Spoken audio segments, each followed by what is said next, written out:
Assalamualaikum warahmatullahi wabarakatuh. Halo teman-teman, apa kabar? Alhamdulillah kita berjumpa lagi. Mohon maaf ya, saya pakai hormat tangan kanan, mungkin tampilannya nanti tangan kiri. Karena ini kamera depan, kamera belakang atau depan ya di lens di layar itu ya. Saya ulangi aja ya. Hormatnya begini, nanti tampilannya tangan kanan ini.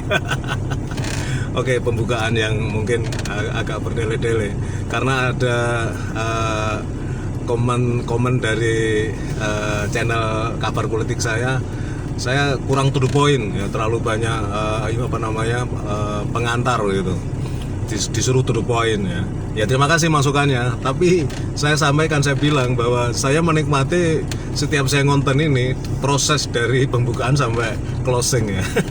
Karena ini hiburan saya nggak cari cuan, karena ke channel saya ini juga tidak termonetisasi, tidak saya ajukan monetisasi.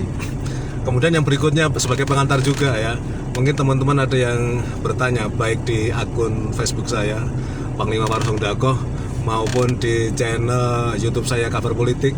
Saya belakangan ini kok sering atau seneng membuat konten dengan bahan tulisan dari Bang Asyari Osman. Hari ini beliau lewat messenger minta nomor HP saya kasih.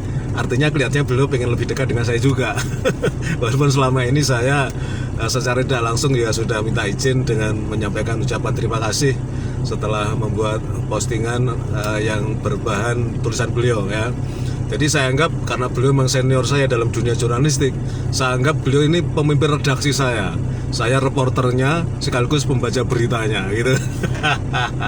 Nah, hari ini saya juga ingin menyampaikan tulisan beliau, tulisan yang agak lama karena 3 hari yang lalu ini, tapi masih relevan karena kemarin kita bicara tentang dinasti politik ya, tentang Kaisang. Nah, sekarang menantunya Sarkowi yang di Medan ya, Bobi Nasution ya. Jadi saya ingin membacakan tulisan Bang Asyari Osman ya. Edi Rahmayadi, simbol perlawanan terhadap dinasti. Waduh. sebentar ya teman-teman ya, ini agak sedikit. Ini Edi Rahmayadi, simbol perlawanan terhadap dinasti Jokowi oleh Asyari Osman. Ya, hampir pasti Bobi Nasution tidak akan melenggang ke kursi. Waduh, kesenggol lagi. Ya. Hampir pasti Bobi Nasution BN tidak akan melenggang ke kursi Gubernur Sumatera Utara Sumut tanpa lawan. Ya. Dan lawan itu bukan kaleng-kaleng. Sangat mungkin Bobi terpental kalau proses elektoral berjalan jujur dan adil. Kemarin 10 Agustus 2024, Edi Rahmayadi ER ditugaskan oleh PDIP untuk mempersiapkan beberapa hal, yaitu memilih calon wakil gubernur dan mengajak parpol lain untuk berkoalisi. Meskipun PDIP bisa sendirian mengusung mantan Pangkostrat itu. PDIP kemarin menyerahkan surat tugas kepada Edi. Meskipun penugasan ini belum bisa disebut sebagai pencalonan, namun status ER sebagai calon sudah 50%, kata seorang politisi senior Banteng. Yang perlu kita lihat adalah sebesar apa peluang Edi untuk menang dalam Pilgub 27 November nanti. Seberapa berat pertarungan melawan Bobi. Bila dibaca sentimen publik sumut terhadap dinasti politik Jokowi, peluang Edi untuk menang sangat besar. Dia akan menjadi simbol perlawanan rakyat terhadap dinasti Jokowi yang diwakili oleh Bobi Nasution. Selain itu, Bobi sendiri belakangan ini disebut-sebut ikut memiliki tambang nikel di Maluku Utara, Malut, bersama istrinya Kahiyang, anaknya Jokowi. Nama BN muncul belum lama ini dalam sidang kasus suap dan gratifikasi dengan terdakwa Abdul Ghani Kasuba, mantan gubernur Malut. Mantan Menko Polhukam Mahfud MD menyarankan agar KPK memeriksa Bobi. Kalau keterkaitan Bobi dengan kasus Kasuba berlanjut ke ranah pidana, maka ini akan terus mengganggu menantu Jokowi itu. Apalagi KPK bertindak tegas, tidak tebang pilih. Ada kemungkinan Bobi bakal tersangkut. Bisa jadi dia terhambat ikut pilgub.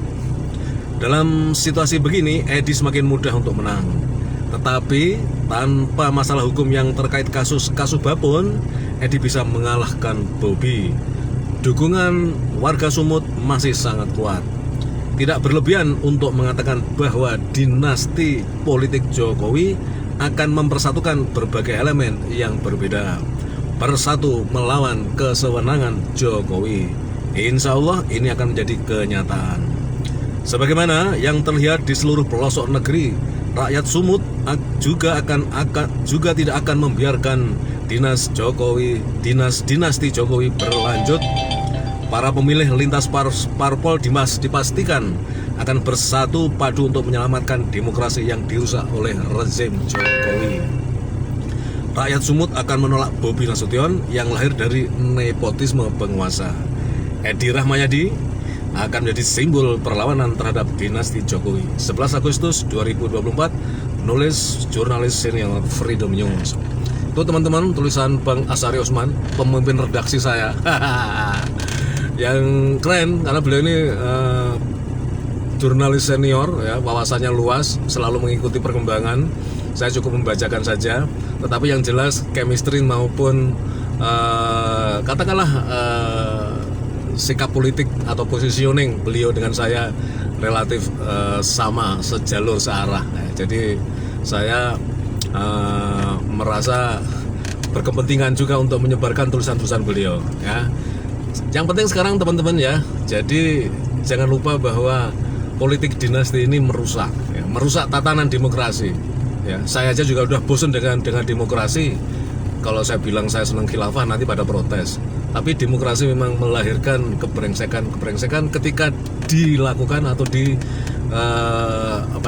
dioperasionalkan oleh orang-orang yang brengsek ya. Jadi politik dinasti ini melawan esensi dari demokrasi itu sendiri. Namanya juga dinasti ya, karena demokrasi itu kan pilihan rakyat. Meskipun Jokowi bilang semua terserah rakyat kok. Nah, itu kan setelah kemudian diadakan pilpres atau pilkada, tapi proses menuju terpilihnya calon-calon pemimpin nasional maupun daerah itu kan melalui banyak rekayasa ya, yang sekarang kita sudah lihat ya. Selain dinastinya sendiri ya, Sumatera Utara, kemudian Samsul Ngahnoh bahkan sudah jadi calon wapres, nanti tinggal dilantik saja. Kemudian Kaisang akan menjadi calon untuk Jakarta, DKI Jakarta ya. Belum lagi yang pion-pion dia di Surabaya, Jawa Timur, kemudian di Jawa Tengah ya, di Jawa Barat ya. Itu mereka ini pion-pion yang akan memperkuat politik dinasti Jokowi. Harus dihentikan ya. Terima kasih teman-teman atas perhatiannya. Assalamualaikum warahmatullahi wabarakatuh.